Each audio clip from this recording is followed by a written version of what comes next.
તો અરવલ્લી મેઘરજથી મહત્વના સમાચાર સામે આવી રહ્યા છે, જ્યાં મેઘરજમાં ગતિશીલ ગુજરાતના બરબાદ દ્રશ્યો સામે આવ્યા છે।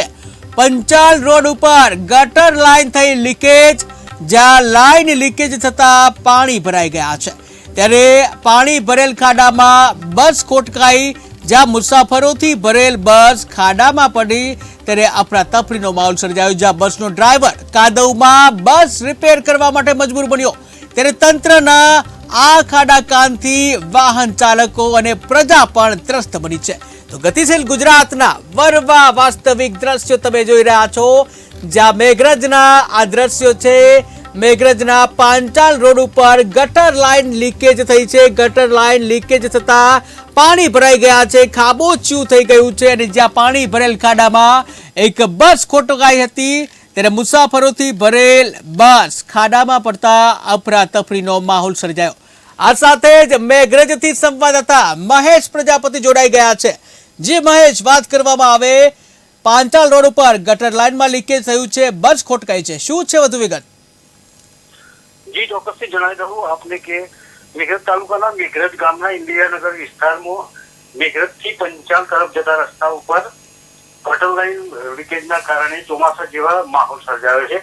જો રસ્તા ઉપર ગંદુ પાણી ભરાઈ જતું હોય છે, આ વિસ્તારમાં છેલ્લા 6 માસથી આ ગટરો ઉભરાઈને રસ્તા ઉપર આ રીતે પાણી ભરાઈ જતું હોય છે, ત્યારે આજે એક એસટી બસ અહીં ખાડામાં ખોટકાઈ ગઈ હતી, જેમાં બસમાં બેઠેલ મુસાફરો અફરાતફરીનો માહોલ સર્જાયો હતો।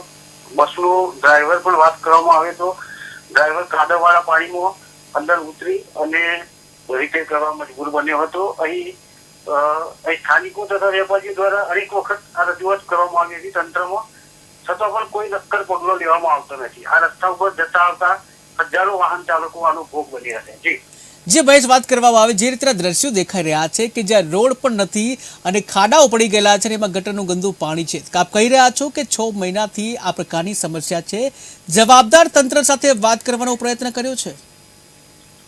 જી, મેઘરજ સાહેબનો સંપર્ક હતો, એમના દ્વારા જણાવ્યું હતું કે તાત્કાલિક મેઘરજ ગ્રામ પંચાયતને આ માટે પગલો ભરવા માટે આદેશ કરાયા છે। જી, આ સાથે જે પ્રતિનિધિ, જે જનપ્રતિનિધિ હોય તેની પણ એક જવાબદારી હોય છે, તેની સાથે કોઈ વાત થઈ છે? ના, અત્યારે હાલ કોઈ વાત થઈ નથી। જી ભાઈ, સમગ્ર માહિતી બદલ આભાર। તો મેઘરજમાં ગતિશીલ ગુજરાતના વરવા દ્રશ્યો સામે આવ્યા છે કે જ્યાં છેલ્લા 6 મહિનાથી આ પ્રકારની સમસ્યા જોવા મળી રહી છે કે જ્યાં જાહેર રસ્તા ઉપર ગટરના પાણી લીકેજ થયા છે, કે જ્યાં તળાવ હોય જાણે કે એ રીતના દ્રશ્યો સર્જાયા છે। ત્યારે તમે જોઈ રહ્યા છો મેઘરજ વાસીઓ કેવી રીતે આ ગંદા પાણીમાંથી પસાર થવા માટે મજબૂર બન્યા છે। સરકારી બસ પણ આ ખાડામાં ફસાઈ હતી અને જ્યાં રિપેર કરવા ઉતરેલો જે ડ્રાઈવર છે એ પણ નીચે પડ્યો હતો। ત્યારે તમે જોઈ રહ્યા છો ગતિશીલ ગુજરાતના વરવા દ્રશ્યો કે જ્યાં એક ડ્રાઈવર બસ ખોટકાતા નીચે ઉતર્યો હતો, તે પણ ખાડામાં પડ્યો હતો। ત્યારે કહેવાય છે કે છેલ્લા 6 મહિનાથી આ પ્રકારની સમસ્યા જોવા મળી રહી છે, ત્યારે ક્યાંક ને ક્યાંક જવાબદાર તંત્ર અને લોકપ્રતિનિધિ પણ આના માટે જવાબદાર છે, જ્યાં લોકોની પણ માંગ છે કે વહેલામાં વહેલી તકે આ સમસ્યાનું નિરાકરણ કરવામાં આવે।